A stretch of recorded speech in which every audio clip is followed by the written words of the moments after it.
യഹോവ ഈരെ prayer assembly church അവതരിപ്പിക്കുന്ന ദൈവത്തിൻ കരുതലിൻ സമയം. നീ മാത്രം മതി എനിക്ക്. Praise the Lord.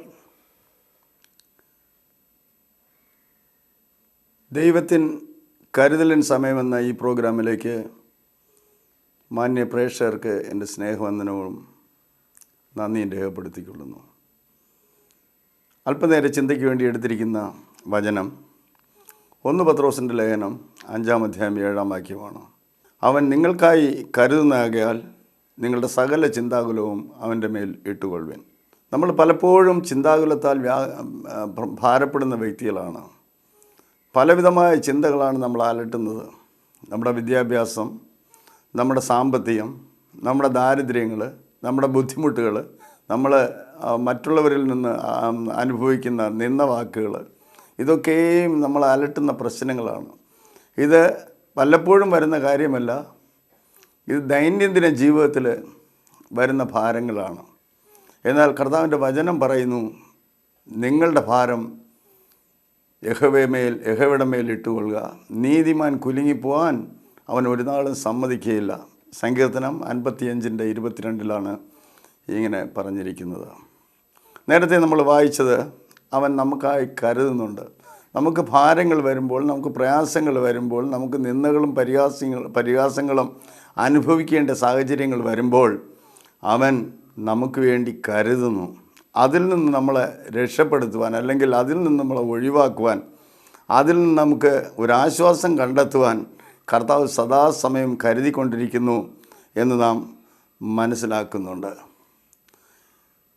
എന്നാൽ നമുക്ക് ദൈനംദിന ജീവിതത്തിൽ ഭാരങ്ങൾ വന്നുകൊണ്ടിരിക്കുമ്പോൾ തന്നെ നമ്മുടെ ഭാരങ്ങളെ ഇറക്കി വയ്ക്കുവാൻ വേണ്ടി, അല്ലെങ്കിൽ നമുക്ക് ഭാരങ്ങളിൽ നിന്ന് ആശ്വാസം തരുവാൻ വേണ്ടി ദൈവം വളരെ മുന്നമേ നമുക്ക് വേണ്ടി കരുതുന്നുവെന്ന് നമുക്ക് മനസ്സിലാക്കുവാൻ കഴിയും.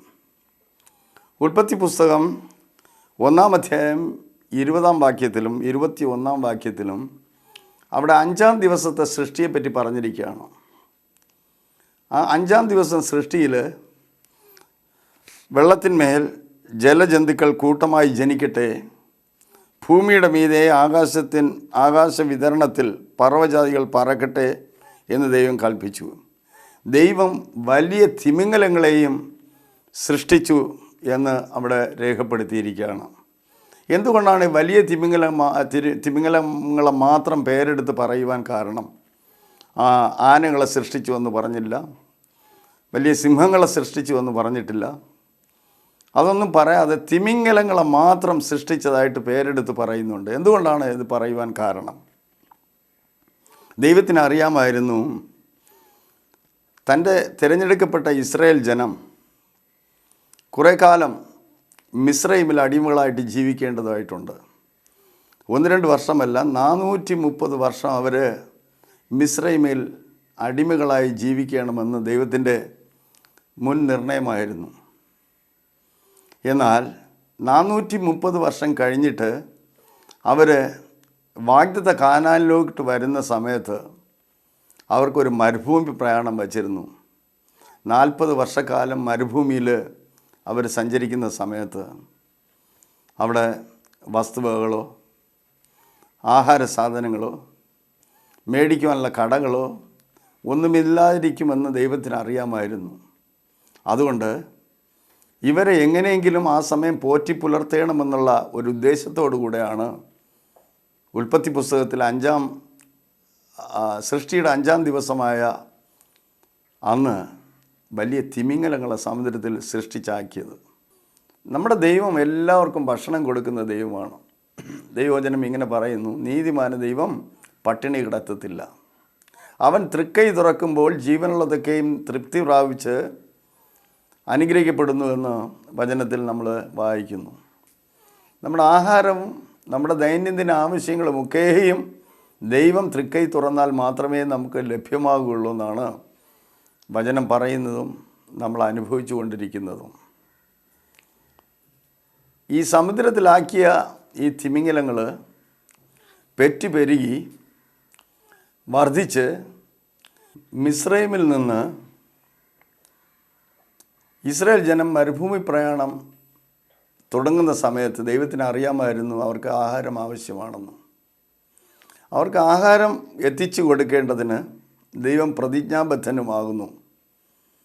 അതുകൊണ്ട് ആ സമയം വന്ന അവസരത്തിൽ ഈ ലിവ്യാദാൻ അഥവാ തിമിംഗലങ്ങളുടെ തലകളെ തകർത്ത് മാംസ കഷ്ണങ്ങളാക്കിയിട്ട് അതിൽ ചിറകും ജീവനും വച്ച് അവരെ പറക്കുമാറാക്കി. സംഖ്യാപുസ്തകം 11-ാം അധ്യായം 31-32 വാക്യങ്ങളിൽ ഈ കാട സമുദ്രത്തിൽ നിന്ന് വന്നുവെന്ന് അവിടെ പറഞ്ഞിരിക്കുകയാണ്. നമ്മളെല്ലാം വിശ്വസിക്കുന്നതും നമ്മളെല്ലാം അനുഭവിച്ചിട്ടുള്ളതും കാടപ്പക്ഷികൾ കാട്ടിൽ നിന്നാണ് വരുന്നുവെന്നാണ്, കരയിൽ നിന്നാണ് വരുന്നുവെന്നാണ്. എന്നാൽ ഇസ്രായേലിനെ പോഷിപ്പിക്കുവാൻ വേണ്ടി കർത്താവെ ദൈവം തമ്പുരാൻ ഒരുക്കിയ കാടകൾ ഈ സമുദ്രത്തിൽ നിന്നാണ് ഉത്ഭവിച്ചത്. സമുദ്രത്തിൽ നിന്ന് അറ്റ്ലാന്റിക് മഹാസമുദ്രം ക്രോസ് ചെയ്യണമെങ്കിൽ, കടക്കണമെങ്കിൽ സാധാരണ ഈ കാടപ്പക്ഷികൾക്ക് പറന്നെത്തുവാൻ കഴിയത്തില്ല. എത്രയോ ആയിരക്കണക്കിന് മൈലുകൾ ദൂരമുള്ള സ്ഥലത്തിലായിരുന്നു ഈ മരുഭൂമി ആയിരുന്നത്. ഈ കാടപ്പക്ഷികളെ സ്വയമേ പറക്കുവാൻ അനുവദിക്കാതെ വണ്ണം, കാരണം അവർ പറന്നു കഴിഞ്ഞാൽ സമുദ്രമധ്യേ വീണ് ചാവും. അങ്ങനെ വരാതിരിക്കുവാൻ വേണ്ടി ഒരു കിഴക്കൻ കാറ്റടിച്ച് പാളയത്തിന് ചുറ്റും 2 മുഴം ഹൈറ്റിൽ പൊക്കത്തിൽ ഈ കാടപ്പക്ഷികളെ പറന്ന് നിൽക്കുമാറാക്കി. കാരണം എന്താ അറിയാമോ? ഇസ്രായേൽ ജനം രാവിലെ എഴുന്നേറ്റ് നോക്കുമ്പോൾ തങ്ങൾക്ക് എത്തിപ്പിടിക്കാവുന്ന പൊക്കത്തിൽ ഈ കാടപ്പക്ഷികൾ വന്ന് നിൽക്കും. ഒന്ന് ചിന്തിച്ച് നോക്കിയാട്ടെ, 6 ലക്ഷത്തിൽ പരമുള്ള ജനങ്ങളാണ് മിസ്രൈമിൽ നിന്ന് വിടുവിക്കപ്പെട്ടത്. എന്ന് വെച്ചാൽ ഏകദേശം സ്ത്രീകളും കുഞ്ഞുങ്ങളും അടക്കം അത് കുറഞ്ഞതൊരു 20 ലക്ഷം പേരെങ്കിലും കാണും. 20 ലക്ഷം പേർക്ക് അറ്റ്ലീസ്റ്റ് ഒരു 150 ഗ്രാമിൻ്റെ ഇറച്ചി കൊടുക്കണമെങ്കിലും അതിൻ്റെ അളവ് നമുക്കെല്ലാവർക്കും അറിയാം, ഊഹിക്കാവുന്നതാണ്.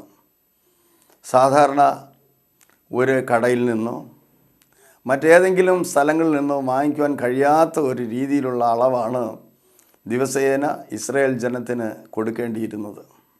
എന്നാൽ കർത്താവ് വാഗ്ദത്തം ചെയ്തു, ഞാൻ നിങ്ങൾക്ക് ദിവസേന കാടപ്പക്ഷിയുടെ ഇറച്ചി തരാമെന്ന്. അതനുസരിച്ചാണ് 5-ാം ദിവസമായ സൃഷ്ടിയുടെ ദിവസം ദൈവം സമുദ്രത്തിൽ വലിയ തിമിംഗലങ്ങളെ സൃഷ്ടിച്ചാക്കി വച്ചത്. അത് കഴിഞ്ഞിട്ട് ദൈവത്തിൻ്റെ അത്ഭുത പ്രവൃത്തിയുടെ ഒരു ഉദാഹരണമായിട്ട് ആ തിമിംഗലങ്ങളുടെ തലയെ തകർത്ത് കാടപ്പക്ഷികളെ ഉണ്ടാക്കി സമുദ്രത്തിൽ നിന്ന് അത് കിഴക്കൻ കാറ്റടിച്ച് അവരുടെ കൂടാരങ്ങളിൽ ചുറ്റും നിൽക്കുമാറാക്കി എന്നുള്ളത് ഒരു വസ്തുതയാണ്, യാഥാർത്ഥ്യമാണ്. ദൈവത്തിൻ്റെ കരുതൽ എത്രത്തോളം വലുതാണെന്ന് ഇതിൽ നിന്ന് മനസ്സിലായോ?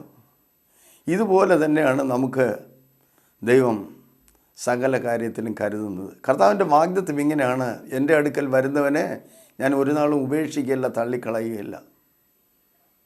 നിങ്ങൾക്ക് ഞാൻ ഭക്ഷണം തരാം, നിങ്ങൾക്ക് ഞാൻ സാമ്പത്തിക വർധനവ് തരാം, നിങ്ങൾക്ക് ഞാൻ ആരോഗ്യം തരാം, നിങ്ങൾക്ക് ഉയർച്ച തരാം എന്നൊക്കെയും കർത്താവ് പറയുന്ന സമയത്ത് അതിനൊക്കെയും ഒരു കരുതൽ ദൈവം ഒരുക്കിയിട്ടുണ്ടെന്നുള്ള കാര്യം നാം മറന്നു പോകരുത്.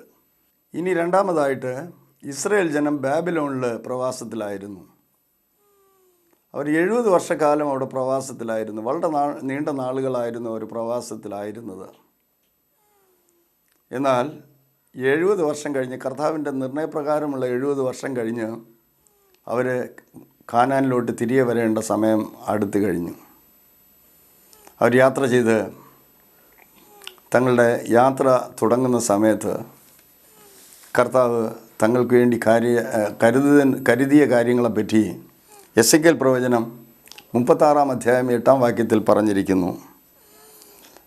കർത്താവ് ഇങ്ങനെ ആ പർവ്വതത്തെ നോക്കി പറയുകയാണ്, പർവ്വതങ്ങളിൽ കുറേ മരങ്ങൾ നിൽക്കുകയാണ്. ആ മരങ്ങളോട് ഈ പർവ്വതങ്ങൾ കൽപ്പിക്കുവാൻ വേണ്ടി പറയുകയാണ്. എന്താണ് പറയുന്നത്? പർവ്വതങ്ങളെ, എൻ്റെ ജനമായ ഇസ്രായേൽ ഇവിടെ വരുവാൻ കാലം അടുത്തിരിക്കുന്നു. നിങ്ങളുടെ കൊമ്പുകളെ നീട്ടി കായ്പീനെന്ന് പറയുവാനിടയായി. എന്തിനാണത് പറഞ്ഞത്? ദൈവത്തിന് അറിയാമായിരുന്നു 70 വർഷം പ്രവാസം അനുഭവിച്ച തൻ്റെ ജനം തിരിച്ച് ഇസ്രായേൽ അല്ലെങ്കിൽ കാനാനിൽ വരുമ്പോൾ അവർക്ക് ഒന്നും കാണത്തില്ലെന്ന്. വസ്തുവകൾ കാണത്തില്ല, വീട് കാണുകയില്ല, ചാർച്ചക്കാരോ സ്വന്തക്കാരോ പരിചയക്കാരോ കാണുകയില്ല. അതുകൊണ്ട് അവർ വന്ന ഉടനെ അവർക്ക് ഭക്ഷിപ്പാൻ എന്തെങ്കിലും കൊടുക്കണമെന്നുള്ള കരുതലോടുകൂടെ താൻ പർവ്വതത്തെ നോക്കി പറയുകയാണ്, ഈ പർവ്വതങ്ങളെ നിങ്ങളുടെ മേൽ നിൽക്കുന്ന വൃക്ഷങ്ങളോട് കൽപ്പിപ്പീൻ, നിങ്ങളെ കൊമ്പുകളെ നീട്ടി കായ്പീനെന്ന്. എന്തുമാത്രം കരുതലാണ് ദൈവം നമുക്ക് വേണ്ടി ചെയ്യുന്നത്. ഇതൊക്കെയും പഴയ നിയമത്തിലെ അത്ഭുതങ്ങളായിരുന്നു. ഇനി പുതിയ നിയമത്തിലോട്ട് വരുമ്പോൾ ദൈവം തൻ്റെ മക്കൾക്ക്, പുതിയ നിയമത്തിലെ വിശുദ്ധന്മാർക്ക് വേണ്ടി എത്രത്തോളം കരുതുന്നുവെന്ന് ഞാൻ ഒരു കാര്യം കൂടെ പറയുവാൻ ആഗ്രഹിക്കുന്നു. അപ്പോസ്തലപ്രവൃത്തി 9-ാം അധ്യായത്തിൽ ശൗൽ എന്ന് പറയുന്ന ഒരു യഹൂദ പ്രമാണി തൻ്റെ ക്രിസ്തുവിനെ ആരാധിക്കുന്ന വിശുദ്ധന്മാരുടെ പീഡനത്തിനായിട്ട് അവരെ പിടിച്ച് കാരാഗൃഹത്തിൽ അടയ്ക്കുവാനും ഉപദ്രവിക്കുവാനും വേണ്ടി മഹാപുരോഹിതന്മാരുടെ ഒരു വാറണ്ടും മേടിച്ചുകൊണ്ട് താൻ കുതിരപ്പുറത്ത് ഭയങ്കര ഗൗരവത്തോടുകൂടെ അല്ലെങ്കിൽ ഗർവോടുകൂടെ യാത്ര ചെയ്യുകയായിരുന്നു. എങ്ങനെയെങ്കിലും അവരെ പിടിച്ചേ പറ്റത്തുള്ളൂ, പിടിച്ചു കഴിഞ്ഞാൽ അവരെ ജയിലടച്ച് ഉപദ്രവിക്കണം എന്നുള്ള ദൃഢനിശ്ചയത്തോടുകൂടെ താൻ കുതിരപ്പുറത്ത് സഞ്ചരിക്കുകയായിരുന്നു. എന്നാൽ നമ്മുടെ പരിപാലനത്തിന് ഉത്തരവാദിയായിരിക്കുന്ന കർത്താവ് ഇതൊക്കെയും സ്വർഗത്തിൽ നിന്ന് കണ്ടുകൊണ്ടിരിക്കുകയാണ്. ഈ ശൗല് ഡമസ്കോസിൻ്റെ പടിവാതിൽക്കൽ എത്തിയ സമയത്ത് ഏകദേശം തൻ്റെ ജനത്തെ പിടിക്കുമെന്നുള്ള അവസരം അടുത്ത സമയത്ത് സ്വർഗത്തിൽ നിന്ന് ഒരു ശബ്ദം ഇങ്ങനെ കേൾക്കുവാനിടയായി, ശൗലേ ശൗലേ നീ എന്നെ ഉപദ്രവിക്കുന്നത് എന്ത്? ഒരു കാര്യം നമ്മൾ ശ്രദ്ധിക്കണം, ഇത് കർത്താവിൻ്റെ ശബ്ദമാണ്. കർത്താവിനെ ആരും ഉപദ്രവിച്ചില്ല. എന്നാൽ കർത്താവ് ഈ ഭൂമിയിലുള്ള വിശുദ്ധന്മാരെ ഉപദ്രവിക്കുകയാണെങ്കിൽ അത് തന്നെ ഉപദ്രവിച്ചു എന്ന് കണക്കാക്കുന്ന ഒരു ദൈവമാണ്. നിങ്ങളെ തൊടുന്നവൻ എൻ്റെ കണ്ണിൻ്റെ കൃഷ്ണമണിയെ തൊടുന്നു എന്നാണ് വചനത്തിൽ പറയുന്നത്. അവൻ നമുക്ക് തീമതിലായിട്ട് നിൽക്കുകയാണ്. ആ തീമതിൽ കടന്ന് ആർക്കും നമ്മളെ ആക്രമിക്കുവാനോ ഉപദ്രവിക്കാനോ കഴിയാതെ വണ്ണമാക്കിയാണ് ദൈവം കാര്യങ്ങളെ ക്രമീകരിച്ചിരിക്കുന്നത്. ഡമസ്കോസിൻ്റെ പടിവാതിൽക്കൽ എത്തിയ ശൗലിന് ഇങ്ങനൊരു ശബ്ദം കേൾക്കുവാനിടയായ സമയത്ത് താൻ കർത്താവേ നീ ആരാകുന്നു എന്ന് ചോദിക്കുവാനിടയായി. അപ്പോൾ തന്നെ മനസ്സിലായി ഇത് വേറെ ആരിൻ്റെ ശബ്ദമല്ല, സ്വർഗത്തിൽ നിന്ന് ജീവിച്ചിരിക്കുന്ന കർത്താവിൻ്റെ ശബ്ദമാണെന്നും മനസ്സിലാക്കുവാനിടയായി. ഉടനെ തന്നെ കർത്താവ് പറഞ്ഞു, ഞാൻ മറ്റാരുമല്ല, നീ ഉപദ്രവിക്കുന്ന ക്രിസ്തു യേശു ആകുന്നു എന്നവിടെ പറയുവാനിടയായി.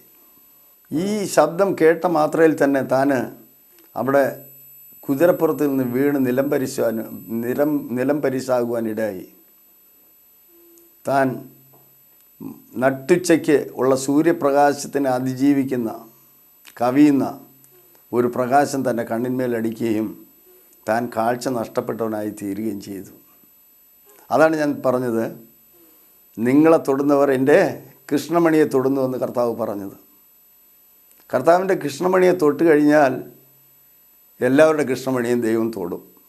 അത് നിശ്ചയമായിട്ടുള്ളൊരു കാര്യമാണ്. ഇന്നും ഇതുപോലെ ഭൂമിയിൽ ദൈവത്തിൻ്റെ മക്കളെ ഉപദ്രവിച്ചു കൊണ്ടിരിക്കുന്നവരെ അനുദിനം ദൈവം സന്ദർശിച്ചു കൊണ്ടിരിക്കുകയാണ്. അതുകൊണ്ട് നമ്മുടെ ഭാരങ്ങൾ യഹോവയിൽ വച്ചുകൊള്ളുവാൻ ഒരു പ്രയാസവും നമുക്കില്ല. നമ്മൾ വേദപുസ്തകം വായിക്കണം. ഇതുപോലെ തന്നെ ദാനിയേലിൻ്റെ പുസ്തകത്തിൽ തൻ്റെ ഭക്തന്മാരായ ദാനിയേലെയും എബ്രായ ബാലന്മാരെയും ദൈവം കാത്തു പരിപാലിച്ചത്. സകല ചിന്താകുലവും ഇതിൻ്റെ അടിസ്ഥാനത്തിൽ നാം ദൈവത്തിൻ്റെ കരങ്ങളിൽ സമർപ്പിക്കേണ്ടതാണ്. ദൈവം നമ്മുടെ ഭാരങ്ങൾ ചുമക്കാമെന്ന് പറഞ്ഞാൽ ആ ഭാരങ്ങൾ അവൻ ചുമന്നിരിക്കും. നമ്മൾ 50% അവൻ 50% ചെയ്യേണ്ട ആവശ്യമില്ല. ഇന്ന് മിക്കവാറും ഭക്തന്മാരൊക്കെയും 50-50 ആയിട്ടാണ് കരുതുന്നത്. അതിൻ്റെ ആവശ്യമില്ല. പൂർണ്ണമായിട്ട് ദൈവകരങ്ങളിൽ സമർപ്പിക്കുക. നിൻ്റെ ഭാരം യഹോവയുടെ മേൽ ഇട്ടുകൊള്ളുക. നീതിമാൻ കുലുങ്ങിപ്പോവാൻ അവൻ ഒരു നാളും സമ്മതിക്കുകയില്ല. നിനക്ക് ആരോഗ്യ പ്രശ്നമാണോ, സാമ്പത്തിക ക്ലേശങ്ങളാണോ, മറ്റു വിധമായ സമാധാനക്കേടിൻ്റെ പ്രശ്നങ്ങളാണോ, എന്തു തന്നെ ആയാലും സമാധാനത്തിൻ്റെ ദൈവം നിങ്ങൾക്ക് ആശ്വാസം നൽകി തരുവാൻ, നിങ്ങളുടെ ഭാരങ്ങളെ ചുമക്കുവാൻ സദാ സ്വർഗത്തിൽ ജീവിക്കുന്ന ഒരു ദൈവമാണ്. അവൻ്റെ കരങ്ങളിൽ നമുക്ക് സമർപ്പിക്കാമോ? അതുകൊണ്ട് പുതിയ നിയമമായാലും പഴയ നിയമമായാലും സദാസമയം നമുക്ക് വേണ്ടി മധ്യസ്ഥ ചെയ്യുകയും നമ്മുടെ കാര്യങ്ങളെ ഗൗരവമായിട്ട് കണക്കാക്കുകയും ചെയ്യുന്ന ഒരു ദൈവത്തെയാണ് നാം ആരാധിക്കുന്നത്. പുതുവായിട്ടുള്ളൊരു വാഗ്ദാനം കൂടെ ഞാൻ വായിച്ചിട്ട് അടുത്ത പ്രാർത്ഥനയോട് കിടക്കുവാൻ ആഗ്രഹിക്കുന്നു. ഫിലിപ്പി ലേഖനം 4:19 ഇങ്ങനെ പറയുന്നു, എൻ്റെ ദൈവമോ അവൻ്റെ മഹത്വത്തോടെ ധനത്തിനൊത്തുകൊണ്ട് നിങ്ങളുടെ ബുദ്ധിമുട്ടുകളൊക്കെയും തീർത്തു തരുമെന്നാണ് പറഞ്ഞിരിക്കുന്നത്. എന്തു തന്നെ ആയിക്കോട്ടെ നിങ്ങളുടെ ബുദ്ധിമുട്ടുകൾ. ഇന്ന് ബുദ്ധിമുട്ടില്ലാത്ത ഒരു വ്യക്തി ഇല്ല, ഈ ഭൂമുഖത്തില്ല. എന്നാൽ കർത്താവ് പറയുന്നു, നിങ്ങളുടെ ബുദ്ധിമുട്ടുകളൊക്കെയും അവൻ്റെ മഹത്വത്തിൻ്റെ ധനത്തോടൊത്തവണ്ണം, എന്ന് വെച്ചാൽ അവൻ ഉയർത്തെഴുന്നേറ്റ് മഹത്വത്തിൽ പ്രവേശിച്ചതുകൊണ്ട് ആ മഹത്വത്തിൻ്റെ സ്റ്റാറ്റസിനനുസരിച്ച് നമുക്ക് സകല കാര്യങ്ങളും നിറവേറ്റി തരുവാൻ അവൻ വിശ്വസ്തനാണ്. ദൈവത്തിൻ കരുതലിൻ സമയം. നീ മാത്രം മതി എനിക്ക്. നമുക്ക് ഒരു നിമിഷം തലകണക്കി കേട്ട വചനങ്ങളെ ഓർത്തുകൊണ്ടും ദൈവത്തിൻ്റെ കരുതലിനെ ഓർത്തുകൊണ്ടും നമുക്ക് പ്രാർത്ഥിക്കാം. ഞങ്ങൾ അതിവാത്സല്യമായി സ്നേഹിക്കുന്ന സ്വർഗീയ പിതാവേ, ഈ മനോഹരമായിട്ടുള്ള മധ്യാഹ്ന സമയം അങ്ങയുടെ സന്നിധിയിൽ ഒരു പ്രാവശ്യം കൂടെ പ്രാർത്ഥിക്കുന്നു. കഴിഞ്ഞ ദിവസങ്ങളൊക്കെയും ദൈവത്തിൻ്റെ കരം ഞങ്ങൾക്ക് അനുകൂലമായിരുന്നു. കർത്താവേ, നീ ഞങ്ങൾക്ക് വേണ്ടി കരുതുന്നാകയാൽ സകല ചിന്താകുലവും നിൻ്റെ മേലിട്ട് കൊള്ളുവാനുള്ള വചനം ഞങ്ങൾ കേൾക്കുവാനിടയായി. കർത്താവേ, സ്തോത്രം. ഞങ്ങൾക്ക് അനേക ഭാരങ്ങളുണ്ട്. ദൈനംദിന ജീവിതത്തിൽ പലവിധമായ പ്രശ്നങ്ങളാൽ ഞങ്ങൾ അലയുകയാണ്. എന്നാൽ കർത്താവ് ഞങ്ങളുടെ ഭാരങ്ങളെ ചുമക്കാമെന്നും നീതിമാൻ കുലുങ്ങിപ്പോകാൻ ഒരു നാളും സമ്മതിക്കുകയില്ലെന്നുള്ള വാഗ്ദത്തം ഞങ്ങൾ കേട്ടുവല്ലോ. കർത്താവേ, സ്തോത്രം. തിരുമേനി ഞങ്ങളെ അനുഗ്രഹിക്കണം. കേട്ടുകൊണ്ടിരിക്കുന്ന പ്രേക്ഷകരെ തിരുമേനി അനുഗ്രഹിച്ച് ആശീർവദിക്കുക വേണം. നിൻ്റെ മഹത്വത്തോടെ ധനത്തിനൊത്തവണ്ണം അവരുടെ ബുദ്ധിമുട്ടുകളൊക്കെയും തീർത്തു കൊടുക്കുക വേണം. സ്തോത്രം. ഈ സമയം രോഗികൾക്ക് വേണ്ടി ഞാൻ പ്രാർത്ഥിക്കുന്നു. കർത്താവേ, സ്തോത്രം. രോഗത്താൽ ഭാരപ്പെടുന്ന അനേക സഹോദരങ്ങൾ ഈ പരിപാടി കണ്ടുകൊണ്ടിരിക്കുകയായിരുന്നുവല്ലോ. കർത്താവേ, സ്തോത്രം. നീ വചനമയച്ച് സൗഖ്യമാക്കുന്ന യഹോവയാണ്, ആരുടെ ശ്രേഷ്ഠത നിമിത്തമല്ല. സ്തോത്രം. എൻ്റെ ദൈവം സ്വർഗത്തിൽ ജീവിക്കുന്നത് കൊണ്ട്, നീ സൗഖ്യമാക്കുന്ന ദൈവമായതുകൊണ്ട് സ്തോത്രം. നീ വചനമയച്ച് സൗഖ്യമാക്കുവാൻ സന്നദ്ധനായിരിക്കാൻ അങ്ങേ സ്തുതിക്കുന്നു. ഇപ്പോൾ തന്നെ സ്തോത്രം. ഹല്ലേലൂയ. ക്യാൻസർ രോഗികൾക്ക് വേണ്ടി ഞങ്ങൾ പ്രാർത്ഥിക്കുന്നു. കർത്താവേ, സ്തോത്രം. മുഴകൾ സ്തോത്രം. ഹല്ലേലൂയ. മാലിഗ്നൻ്റായിട്ടുള്ള ഹല്ലേലൂയ സ്തോത്രം മുഴകളൊക്കെയും ഹല്ലേലൂയ തുടച്ച് മാറ്റേണ്ടതിന് ഞങ്ങൾ യേശുക്രിസ്തുവിൻ്റെ നാമത്തിൽ കൽപ്പിക്കുന്നു. സ്തോത്രം. ഹല്ലേലൂയ. അതിനെ ഞങ്ങൾ മാറ്റിക്കളയുന്നു. കർത്താവേ, സ്തോത്രം. അതുപോലെ ഡയബറ്റിക്, ട്യൂബർക്ലോസിസ് ഹല്ലേലൂയ. ഓ സ്തോത്രം. ഹല്ലേലൂയ. നടക്കുവാൻ ഹല്ലേലൂയ പ്രയാസമുള്ളവർ, കർത്താവേ ഹല്ലേലൂയ, ഹല്ലേലൂയ കേൾവി ഹല്ലേലൂയ കുറവുള്ളവർ, കാഴ്ചയ്ക്ക് കുറവുള്ളവർ, ഇവയൊക്കെയും നിൻ്റെ സന്നിധിയിൽ കൊണ്ടുവരികയാണ്. കർത്താവേ, നീ ഭൂമിയിലായിരുന്ന സമയത്ത് നാനാവ്യാധിക്കാരെ നീ സൗഖ്യമാക്കിയത് ഞങ്ങൾ ഓർക്കുന്നു. കർത്താവേ, നിന്നെ തൊട്ടവരും നീ തൊട്ടവരും ഓ സ്തോത്രം ആ നിമിഷം തന്നെ സൗഖ്യം പ്രാപിക്കുവാനിടയായി. ഈ നിമിഷം ഹല്ലേലൂയ ഓ സ്തോത്രം യേശുവിൻ്റെ നാമത്തിൽ ഞങ്ങൾ കൽപ്പിക്കുന്ന സമയം ഈ രോഗങ്ങളൊക്കെ അല്ല വേരോടെ പിഴുതുമാറ്റുവാൻ അങ്ങ് സഹായിക്കണമെന്ന് പ്രാർത്ഥിക്കുന്നു. അന്ധകാര ശക്തികളെയും പൈശാചിക ബന്ധനങ്ങളെയും രോഗബാധകളെയും കടബാധകളെയും അതുപോലെ സകല രോഗങ്ങളെയും ഭാരങ്ങളെയും യേശുക്രിസ്തുവിൻ്റെ നാമത്തിൽ ഞങ്ങൾ ശാസിക്കുന്നു, ഭർഷിക്കുന്നു. ജയന്തെന്ന കർത്താവിന് സ്തോത്രം ചെയ്യുന്നു. പ്രാർത്ഥന കേട്ടിരിക്കാൻ സ്തോത്രം യേശുവിൻ്റെ നാമത്തിൽ തന്നെ. ആമേൻ. ദൈവത്തിൻ കരുതലിൻ സമയം. നീ മാത്രം മതി എനിക്ക്. ഇന്ന് ഈ പ്രോഗ്രാമിൽ പങ്കെടുത്ത എല്ലാ മാന്യ പ്രേക്ഷകർക്കും എൻ്റെ നാമത്തിൽ യേശുക്രിസ്തുവിൻ്റെ നാമത്തിലും എൻ്റെ നന്ദിയെ രേഖപ്പെടുത്തുന്നു. കേട്ട വചനങ്ങളെ സംഗ്രഹിക്കുക. കേട്ട വചനങ്ങളിൽ കൂടെയാണ് നിങ്ങൾക്ക് വിടുതൽ ലഭ്യമാകുവാൻ പോകുന്നത്. നിശ്ചയമായിട്ടും അടുത്ത പ്രോഗ്രാം നാം കാണുന്ന സമയത്ത് അനേകം വിടുതലുകൾ സംഭവിച്ചു എന്ന് ഞാൻ അറിയുന്നു. ദൈവത്തിൻ്റെ പ്രകാശനത്തിൽ, ആത്മാവിൻ്റെ പ്രകാശനത്തിൽ ഞാനത് കാണുകയാണ്. ദൈവം നിങ്ങളെ നിശ്ചയമായിട്ട് അനുഗ്രഹിക്കും. വീണ്ടും കാണുവാൻ വാഞ്ചിപ്പിൻ. ദൈവം നിങ്ങളെ അനുഗ്രഹിക്കും. ദൈവം യേശു ക്രിസ്തുവിൻ്റെ നാമത്തിൽ നിങ്ങളെ അനുഗ്രഹിക്കുവാൻ വേണ്ടി ഞാൻ വീണ്ടും പ്രാർത്ഥിക്കുന്നു. നിങ്ങളുടെ പ്രാർത്ഥനാ വിഷയം ഞങ്ങൾക്ക് എഴുതുകയോ ഫോണിൽ ബന്ധപ്പെടുകയോ ചെയ്യുക. ഞങ്ങളെപ്പോഴും നിങ്ങൾക്ക് വേണ്ടി പ്രാർത്ഥിക്കുവാൻ തയ്യാറുള്ളവരായിരിക്കുന്നു. ദൈവം നിങ്ങളെ അനുഗ്രഹിക്കുമാറാകട്ടെ. ആമേൻ. യഹോവയീരേ, ദാതാവാം ദൈവം, നീ മാത്രം മതി എനിക്ക്. യഹോവ റാഫ, സൗഖ്യദായകൻ, തന്നടിപ്പിണറാൽ സൗഖ്യം. യഹോവ ശമ്മ, കൂടെയിരിക്കും, നൽകുമവൻ ആവശ്യങ്ങൾ